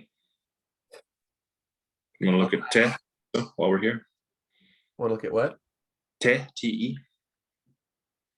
Yeah, might as well. Well, that seems unlikely because they didn't have it at. Okay. Actually, no, it's a good idea because te was schwa for PNP. But it would be at the top of the list, wouldn't it? Yeah, it would be. It should be. It's puzzling to me. Surely you can see the pattern I'm seeing there. Now, stop calling me Shirley. let's check something else that maybe I also haven't shared with you. Let's see if I have a good handle on it here. This should be, yeah, I think maybe spring 2017. I hate to let people look into my organization here because obviously it's not super good. There's my field notes, but I'm not actually writing. I don't include my paper in there, which is no good. Probably put it in a symmetrical voice. That's probably where it is. Okay. This is symmetrical voice in Ampanan Sasak. All right. Now Ampanan Sasak, I believe my informant here is the PhD in linguistics. She was a PhD student then. Nisa, Cairo Nisa, from Sasak, from Lombok, a native speaker. Now you see I've gotten two things there. And look, you get this. This is used as a schwa. Okay. D transitive passive. I'll give you an example sentence there. I hope I give regular sentences here at some point. I'm so crazy. I might not have in this. I might have been in the final paper. I added it in. I didn't add it in here. There I say how passive work. Takangan. Worker is loved by every boss. Yeah. How we got to these sentences, anak means like child and buah means fruit. That's worker. So a fruit child. Metaphorical extension. Well, anyways, you see this ta again, and you can see why I'm kind of. Let's close all tabs for now. You could see why I'd be suspicious and looking for this ta thing everywhere. Although if it was really a schwa at PMP level, it should be a toe at oceanic level. Okay. Anyways, huge digression. Ta may at some point also be a passive. I think that where the passive meaning may have come from, we just discovered, as Tyler was pointing out there. Let me see if I can go up a little quicker to get to regular ta. Boy, it's not going quick. There's a lot of T words that make sense. It's there are no small right number there in the middle of the mouth. One of the best things to say. Yep. It is rare to find a language that doesn't have a T and that T isn't the majority of sounds in languages. But thankfully, Hawaiian. Yep. We know it's possible. So prefix marking spontaneous or involuntary. Yeah. Preposition with locative possessive functions. That's not what we're looking for. Emphatic particle. You get this ta there for father and stuff. We've seen it in other family terms, but yet there's not any real. Which one of these prefix tas would give us that? Our father, if you generalize that. Okay. Seems not impossible. A little weird, maybe. But. Languages do strange, unexpected things. We don't see ta by itself anywhere. Or here we go. Preposition, preposition, preposition. We see it with the possessive function, by the way, still, right? So pretty cool. Anyways, I think we're looking for the spontaneous and voluntary action, and that one might work very well for one of our sentences. And then for the other ones, we're probably getting the first person plural something. Let's go back and look at these and see. Tagore, let's go down. I think in most cases, it's a first person plural subject marker. And I'm tempted to change the entry to first person plural subject marker as the primary sense. We'll have to deal with the exceptions. But this way, if we put it 1PL, and we actually, even if we just label it as a preverb, this should be enough for us to get where we need to go, because we're in the end going to have to grapple with this. So we need to make it a way that we can understand it later. Obviously, Tyler knows this. I'm not preaching, Tyler. But if the viewer doesn't understand why we're maybe doing things a certain way, well, that's why we're going to have to deal with this later. Let's give ourselves a word gloss for Vadimanja. I'm going to call it axe each other. If you don't know something, just axe each other. Read each other. That was my ask joke. See that? Each other's usually 2 words, if you care. Kind of doesn't make sense, though, does it? Each other is not 2 words. I know it's spelled as 2 words. There's no way that's 2 words. Let me ask you this. Okay, how about each struck the other? Yeah, when it's separated like that, but each other, what is cha? Is that a coda or an onset? Each other. Is that just your everyday linking of adjacent words? It's kind of a, I mean, it's other is 2 words. I'd be happy to debate it for hours. Do you think an other is 2 words or another? Why do you think people shorten it to that's a whole nother thing? Shouldn't they say that's a whole other thing? Yes, and I'm going to make them.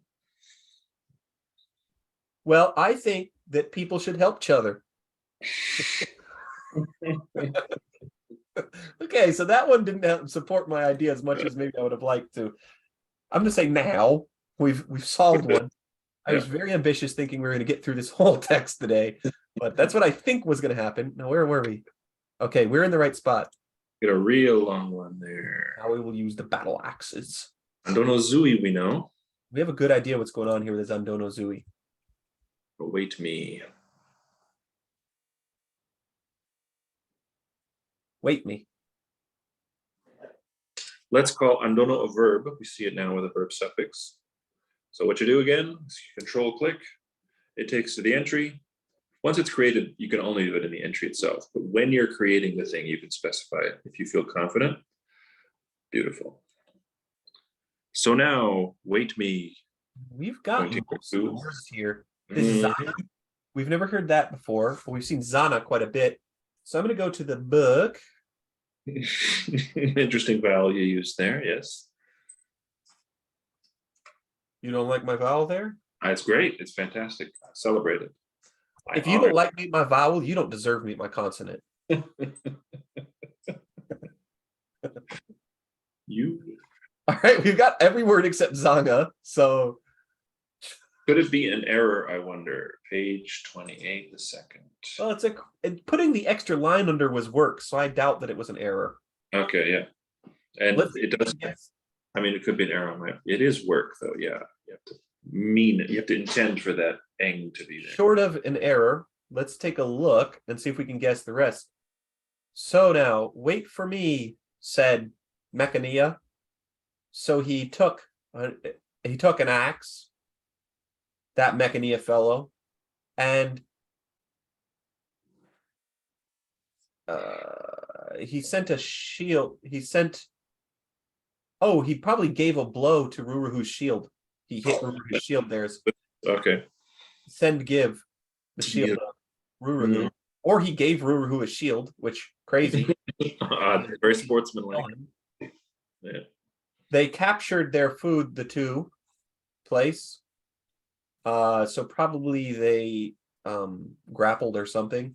They went Zanga Iruruhu. We got to see the translation for this. I got to know.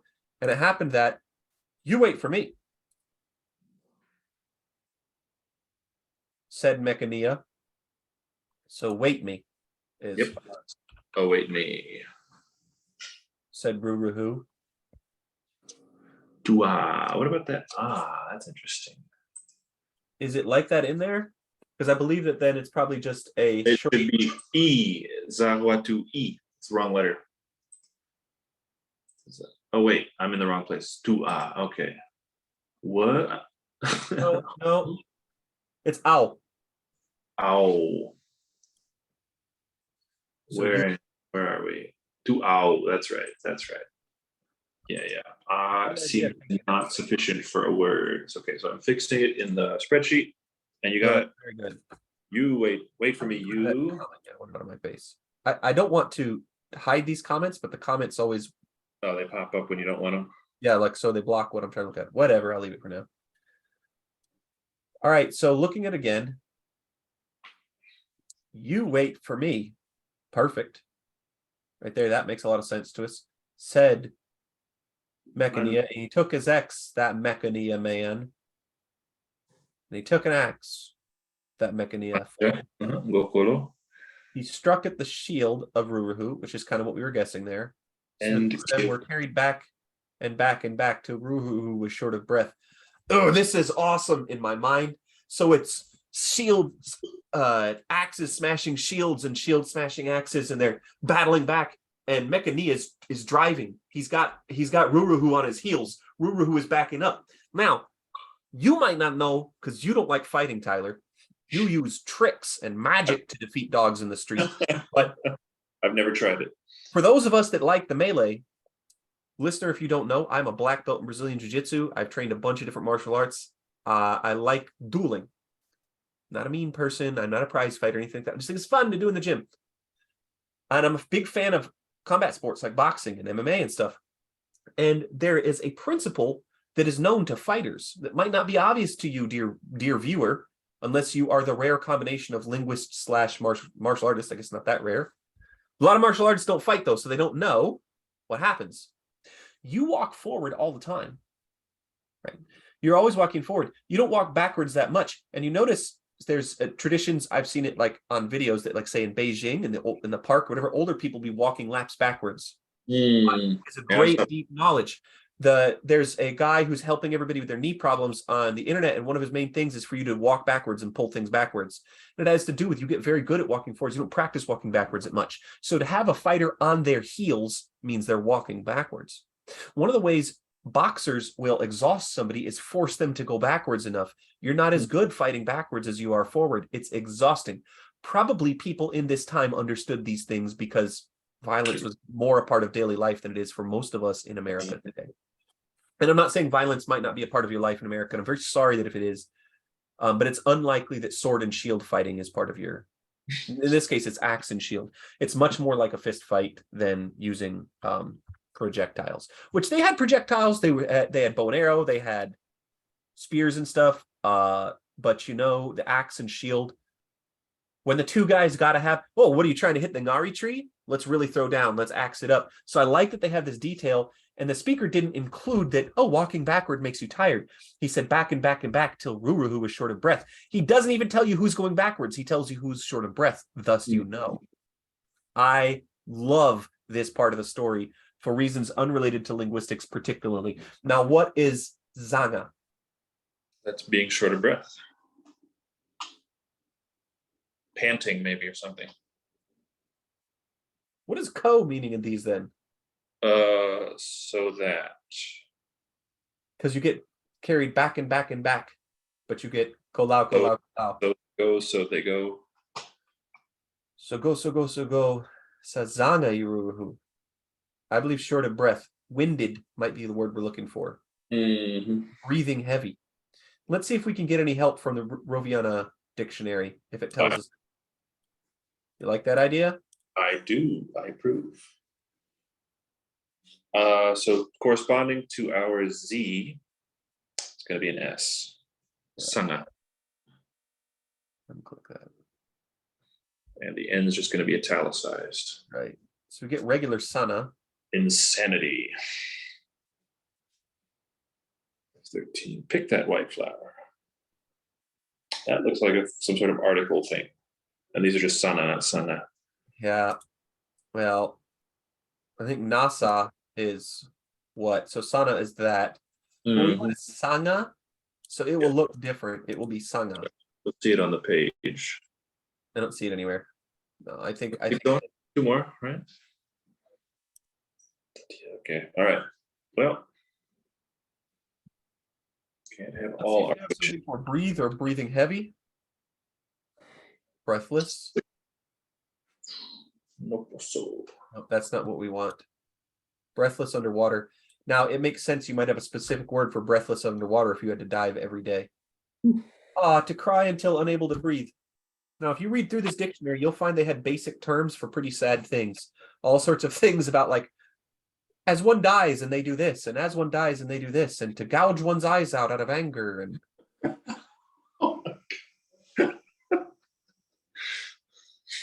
this one, mava, to yawn, to breathe upon. If you want to say somebody is, if you want to say like you're tired or sleepy or something in Robiana, what you say is mava kohale. Mava means yawn, kohale means turtle. Because when the turtle comes up out of the water, they open the mouth to breathe. And I thought I would layer it with a nice, cute one. Singo, to breathe, to sigh. That's suspicious. Singo. We've seen strange vowel correspondences like this at least once before. We have, but what's puzzling is the S to S correspondence. No, we have no. It's zanga. We have a Z. We expect an S. All right, this is exactly what we predict then. Okay, very good. Yeah, I would have to guess that Singo and Zanga are, whether through loaning or whatever. I think I'm going to gloss Zanga as breathe instead of breathless. Okay. Until Ruruhu was breathing. I kind of liked winded, personally. At least for the word gloss in this context. Well, we don't know that he was tired per se. I don't know if he was out of breath and short of pulling breath. Again from personal experience. I once heard 2 lower belts in jiu-jitsu. There's belt rankings, and I'm a black belt, and I often win in grappling sparring rounds with lower belts because I'm a higher belt. And I heard the 2 young guys in the locker room complaining about me, not in a way that hurt my feelings, by the way. I was extremely flattered. They basically were complaining about that feeling when you hear Peter breathing all hard in the back of your ear, because I'm on their back and it takes a lot of work. I'm 38. It's not effortless for me to wrestle down a guy that's 25 and get on his back and choke him out. And they talked about the hard breathing, but let me tell you, I was winning and I was not tired. But exerting effort causes you to breathe. I really think that this is just breathe. And that if you knew about fighting, you'd be like, oh, he's going back and he's breathing. They don't even say go back. So go to Ruru, who was breathing. And you know which one was going back by which one was breathing hard. All right. I defer to your expertise. One of these days, I'll have to do something strenuous and see what that's like.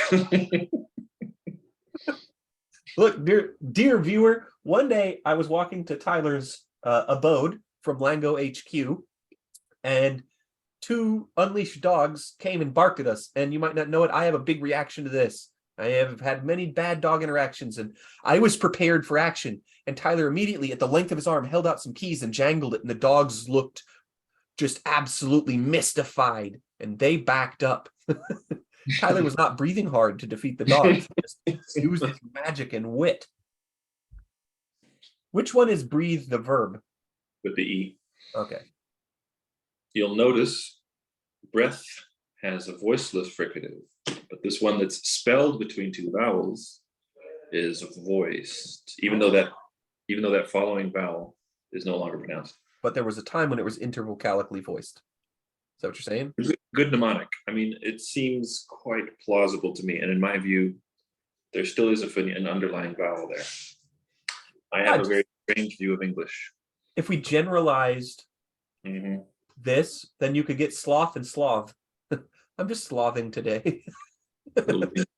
But think of bath and bathe. It's Yeah. And those ones have the vowel. I can see. Yeah, I can see. And your baby might soon begin teething. Has been.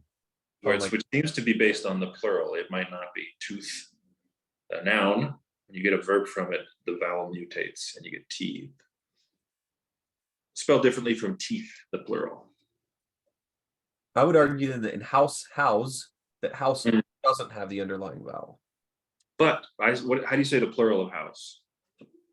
Houses. You do. Okay, I say houses. I guess I would. It doesn't matter to me. I'd accept free variation there. Okay. That seems to be a change in progress in English. My favorite expression of free variation is either either. Mine too. Whenever people say, "Oh, which one is it?" I say either either. Houses, either either, because either and either are in free variation, and put together, it's a grammaticalization of free variation. Either one works, and we say both. It's one of my favorite compounds in all of English, for sure. Not that that's the point of today's episode, but Tyler, do you recall my favorite compound in English of all? Give me a hint. It's one that you might not think is a compound, but I've argued that it is a compound. Oh, each other? That recently? What's the initial letter of it? I'll give you a hint. It has a conjunction in the middle of it. Oh, trick or treat. Trick or treat. Or disjunction. Yeah, as the case might be with or. All right. I'm going to call this a verb. Let's go back. Let's see if we can get a couple more sentences. This might be one of our longest episodes yet. Lucky you, viewer. If you like it, you're in luck. And if you hate it, you can watch it. This isn't the only thing on YouTube or wherever you're watching this on. If you really hate this, feel free to sit in a room in silence by yourself. Like, it's available. Nothing's stopping. Whenever people go off on the internet, like, I don't like this. Don't watch it. Nobody comments on our videos, so that hasn't happened yet. But like, say on Twitter, people will say things like, I think you're wrong. Okay. I don't like it. This isn't interesting to me. Okay, cool. Let's move the he said. We can move that down to 11.4. You now, he said. So ago. That's just a case variation. I think we've seen owl a lot. We've probably got it stored as owl. Ago. Let me do this. Just make it a lower case and nudge it. You now. Okay. So one thing that might be interesting in the end is to see if there's any difference between ago and ow. If there's any case difference. Is it an either-either thing, or is it meaningful? Right now, we're treating it like an either-either thing, but it may be meaningful. In Roviana, do you know how they say ago? I do not. Agoi. Oh, nice. And instead of ow as the shortened version, they say goi. Now, I told you about this GR thing before, right? So I think it's a reanalysis that the before ago or agoi was inserted due to phonological reasons. And that's why it shortens to goi. Also because the agoi would have to come after object agreement a lot, and therefore it would delete because of two touching vowels, particularly if the object agreement is third singular, which is ia, then you get ia agoi. One of them is going to delete. He said it. So this is just this part right here.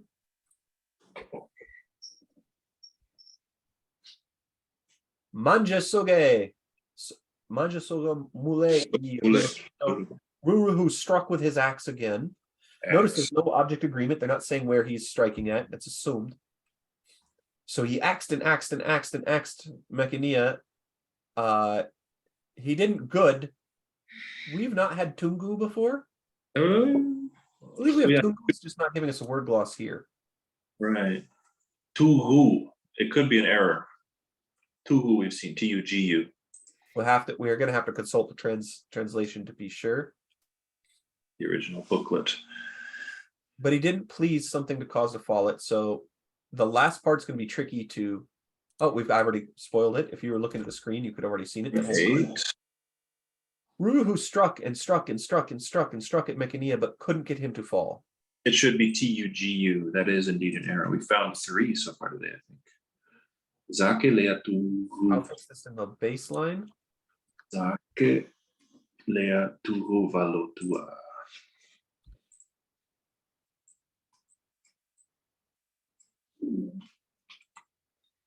Okay. I think that Tugu is something to do with completive. Completive. That's why we're getting that perfective thing right there. Yeah, so, but he didn't, this please is more That's like not he be couldn't good. well, Couldn't do it good, yeah. he couldn't well cause him to fall. Maybe something like satisfactory would be good for Leia. Valotua, cause him to fall. Leia covers a variety of senses of which no one word covers in English. We are splitters in that regard, us English speakers. We have a bunch of words. Why use many word when Leia do trick? I'm a big fan of Leia. Cool word. Sounds good. I like it. I have a shirt that says Leia Hola. Nice. My Portuguese-speaking brother-in-law got it for me because he noticed I was saying Leia Hola a lot on social media when talking to Roviana people, and it's like the one thing he figured out it must be important, and he put it on a shirt for me. It was very kind. Tingana. So Tingana, I'm guessing the na is possessive, but we won't know till we look at the translation. Vena manjati. Vena manjati ruduhu. They, us, zata, literally za, ta. So that's good. Oh, cool. Yeah. Puka. I wonder if puka means whole. If puka means whole, I'm going to be massively excited. That doesn't make any sense. Needs to be a verb. Puka means whole in Hawaiian. That's why I guessed that, but it must have come Okay. from okay. Putas. That's right. They would not be cognate. They would, yeah. There would have to be some other special explanation. Yeah, special explanation. Mbako. We haven't seen a reduplicated one in a minute. Tavitini. Oh, and we looked for Bako before. And we got something like tobacco in the Roviana dictionary. All right.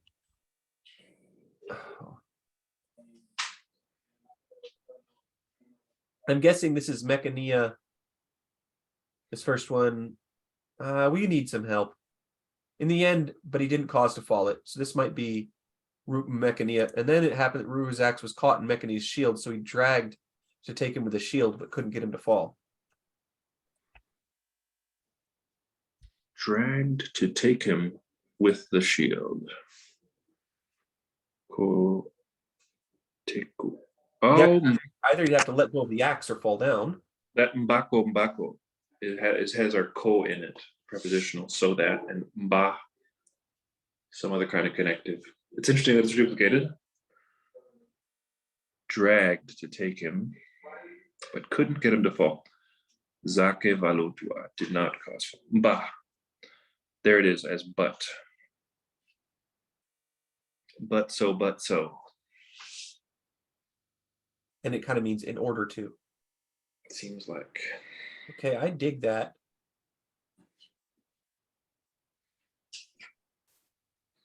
How could you not? What about tingana? What do we get from that? And then it happened. Venamanja. Satapuka. This ta might be a passive. The axe was caught. It got caught to Zatapukatu. What do you think?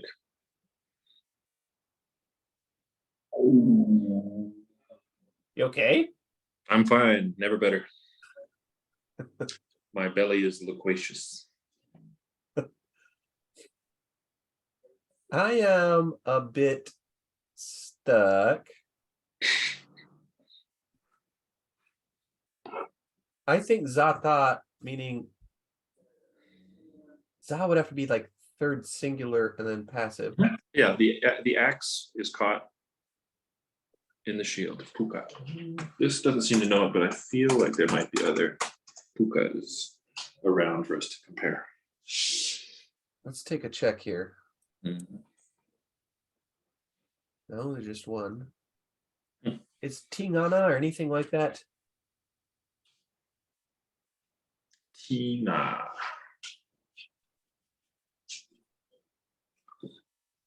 Tabitini.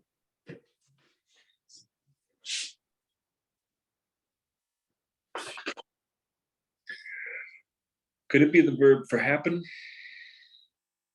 Tingana is like something to do with happen for sure. How the axe, Nominalized to me, by the way. it got stuck. The shield of Mechania got caught there. Puka is stuck or shot, caught or something. Yeah. We'll go ahead and check Roviana to see if it can. At this point, I'm grasping for straws a little bit. Cirrus clouds. Oh, it's not giving us anything.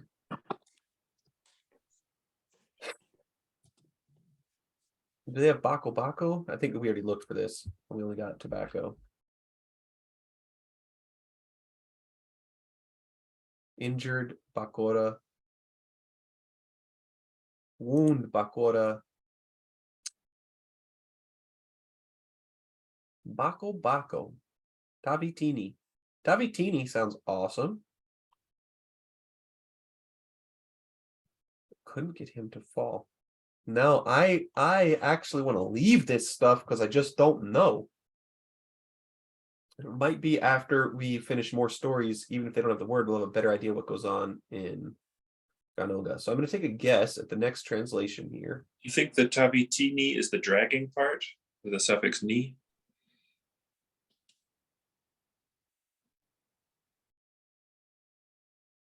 I think that Tabitini, the ni is a suffix. I'd agree with that. Oh, we already have Tabiti as relative.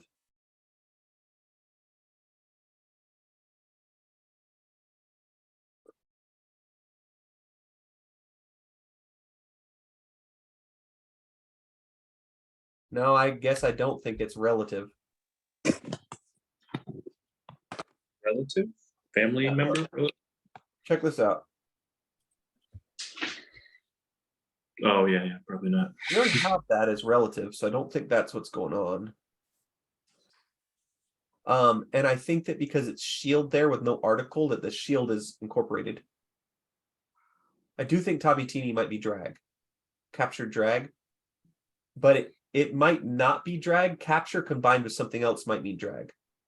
And it's not obvious. Like capture down might be drag or something like this.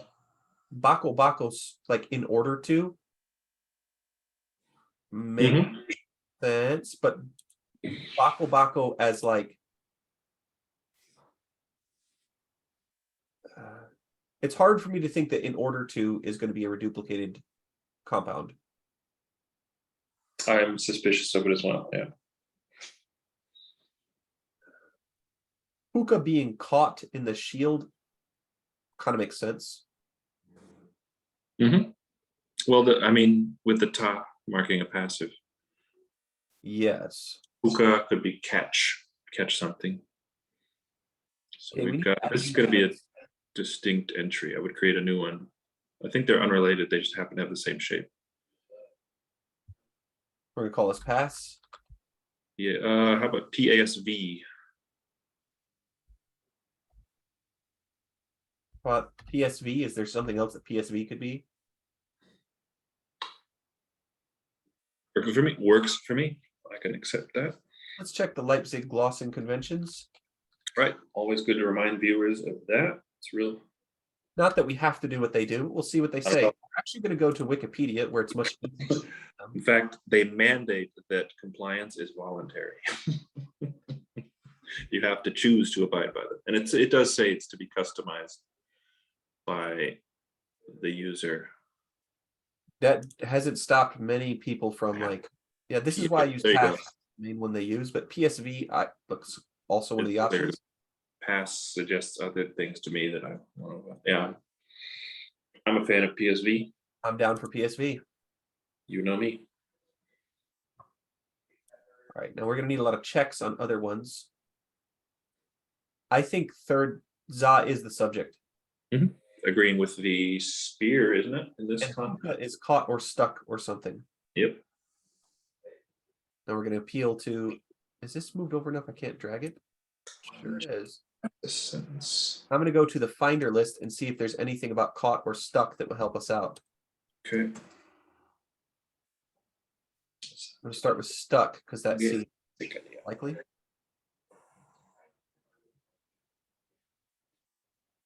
Moving right along to stuck. Stick. Wait, go back up, please. Sticky, and even further up to stick. That group of words. So we want something like puka in there. Pangali pukul. Hit with a stick. That's a different stick. Puka. Yeah, that's why stick wasn't my first. There's Phuket, stick or cling to Western Malayo-Polynesian. Well, and you know it's Pukut. I think, of course. What was I thinking? But nah, it's real. real. Would have turned to an O in Oceanic. Okay. This beat is one of Bob Lust has like a, I think it's called Austronesian root hypothesis. He identifies these like three sound like PIT roots that have all these meanings for compounds. Tyler, you would love this. The pit has with any two things are stuck together. So like there is this sumpit, it's blow dart guns in Borneo.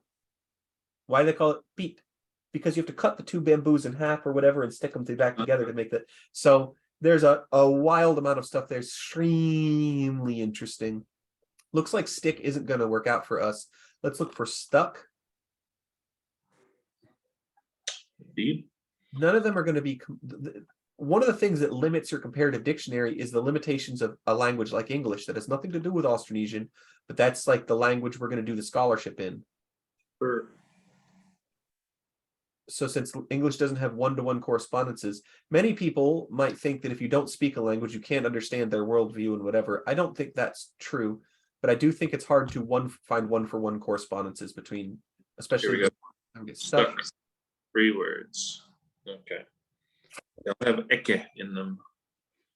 I'm going to go for caught isn't going to be quite right. I look for adhere, maybe something like that. Tangled or something like that. I think is more what we're because it's not intentional. It's I think that this ta is more the unintentional or sporadic thing, uncontrolled thing. In fact, that changes a lot how I think about the passive in Robiana, and it might be a much better take on it. Bob will never stop giving. What did I say? Tangled. I forget. But I think I think it's just going to be not a Austronesian reflex, and yeah, this okay. We do have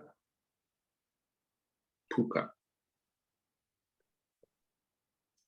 Anything like a puka. Well, we can go to the protoform indexes, the complete list. We can just control F for puka and see what happens. Sure can. There might be something somewhat relevant. Pukan, to fell a cut down tree. Pukan. And it's Proto-Philippines, which is kind of falling apart as a subgroup, but nonetheless doesn't help us because it would be, if it were, it would be. I'm going to look for Tabitini. That should bring us to where we are. Let's go. All right, so puka, I am going to say.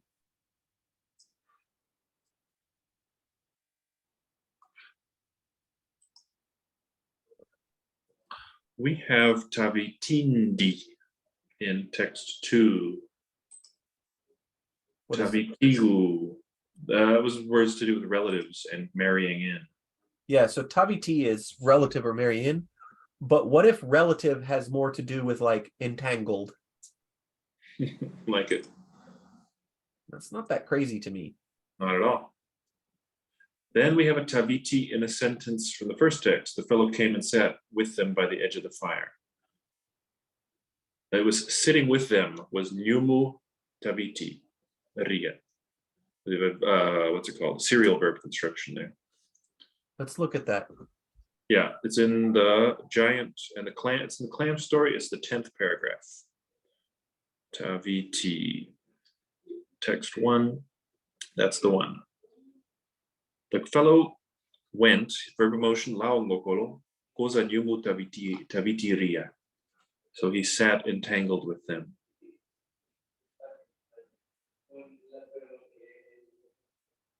And then here it's a locative expression. Captured, entangled, shield.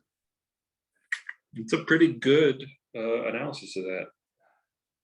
Among or entangled makes sense because you get relatives sitting by and the shield stuck, the swords, the axe stuck in the shield. There's not a good English one-off for this, is there? Here's what let's do. Here's what let's name one thing. Let's do. No, what it should be is Entangle. name one thing what let's. Okay, thank you. That sounds worse, right? So that's what you want. It's horrible. It's horrendous. Yeah, that's exactly what I So I'm going to go to Taviti and add a new sense. Close relative. Good.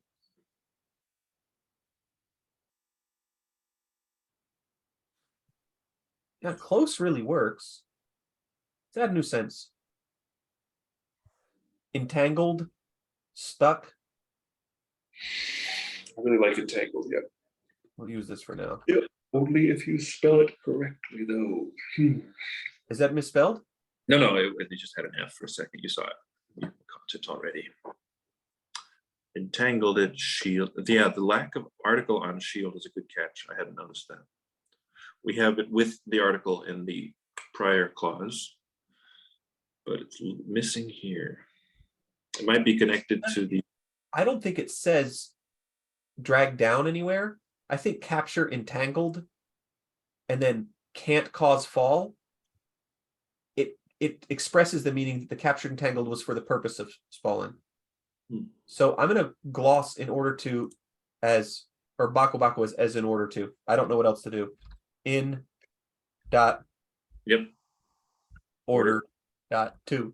Oop, that's a you got it. Yeah. Not even a guess word category on that. But can you go to that entry that you just created there? And let's compare it to ba. Just compare to ba and ko. And then you could link it for reals there. Yeah, that's fine too. Or just write a note.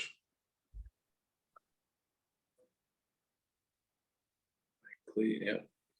Now, comprised of is not how it should be. It should be composed of. Because a large group comprises smaller groups. Don't know why that's spreading. People just like the sound of it, I guess. Ba and ko, and then reduplicate the whole thing. Yep, let's continue. We can get a few more.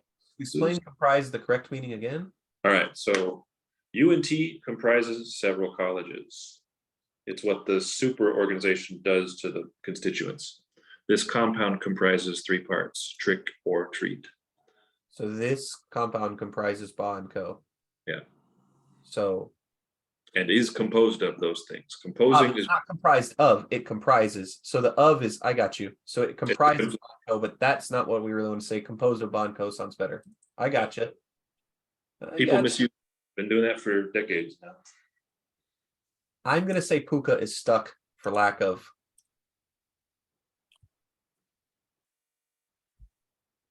Stuck it to me. Yep. I'm not even going to guess word category. I'm past that point. For today. Wait, can you go back up to the zata? What do we have there? Yeah, we got the passive there now. Yeah. Let's give it a word gloss. It is not third singular subject, but we could say it got. That would be pretty good, piece by piece. It got stuck. Yeah. It got stuck there. The shield of Mekania. I wonder if the lack of the article na on the second nange is connected to the ni suffix being present. Where are you? So we have nanange in that middle line, and then right below it, tabitini nange. Well, I think the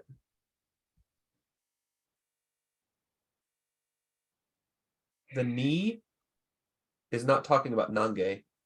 It's talking about like basically his action to Rurahu. Okay. And that the shield is like the incorporated part. Neat. But he couldn't cause him to fall. Couldn't bring him down. Tingana.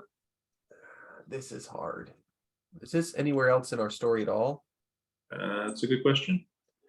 Hard to search because of that special character, but we shall try. Well, we get it 3 times. In the first story, the ones you want will be in the big deep pools. So you go, man, and you sit and drink till it's dry, they said to him.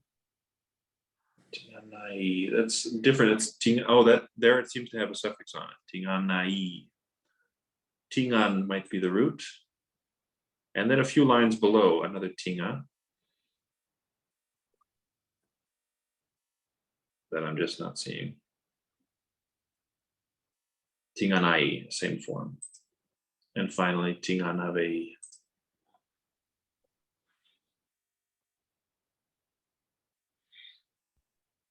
We only get There 2 is it. times. Yeah. I told you that this IE thing at the end might be anti-passive, but this makes me think Tingana is its own word and it's not an echo vowel or a nominalization. Tingan. Or it could be that Oh. Ting is happen and Tinganai is like an anti-passive of happen and Tingana is a nominalization of happen. So I don't know. Let's check what we did when we came upon this in that very first story. This is paragraph 7 and 8 of Vakato. I'm trying it just my. You can widen that window a little if need be. I would never. Paragraphs. End of 7, right? Begins with roto aza. There it is. That one. Tinganai, we left it blank. Left it blank. We got a lot still blank in these stories. Yep. We might have to leave it blank here too. We could just put happened in the word gloss. Happened how, thus the acts. I'm just going to say happen. Yeah, okay. Paleka is missing. 3 hits for Paleka in the next line. 11-7. Patonai. Upon the wind, they axed each other, the 2 of them. They caused Paleka go come. So they caused Paleka. Whatever it is, it's a very salient word. Mentioned 3 times here. Maybe Any guesses? something like that. Huh? Wounded, It definitely. fought, yeah. Injury Wounded. Oh, that's what it is. was my guess because cause injury go him, cause injury come him. I thought it was injury. So let's take a look. That's how it went on.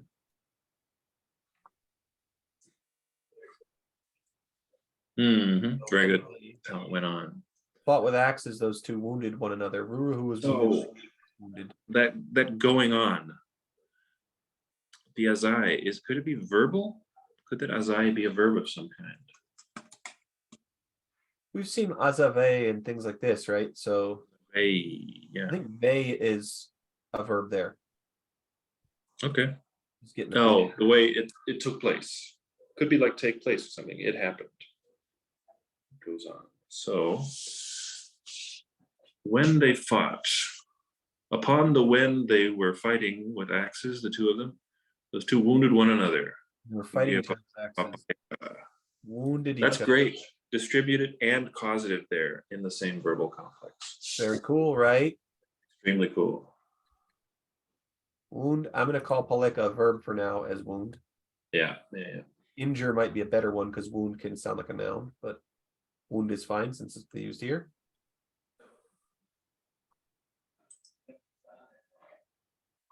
Look, vari va paleka iruruhu paleka tawi mekania. So the vari va, the gay vari va is not repeated. This is an ellipsis. It's VP ellipsis.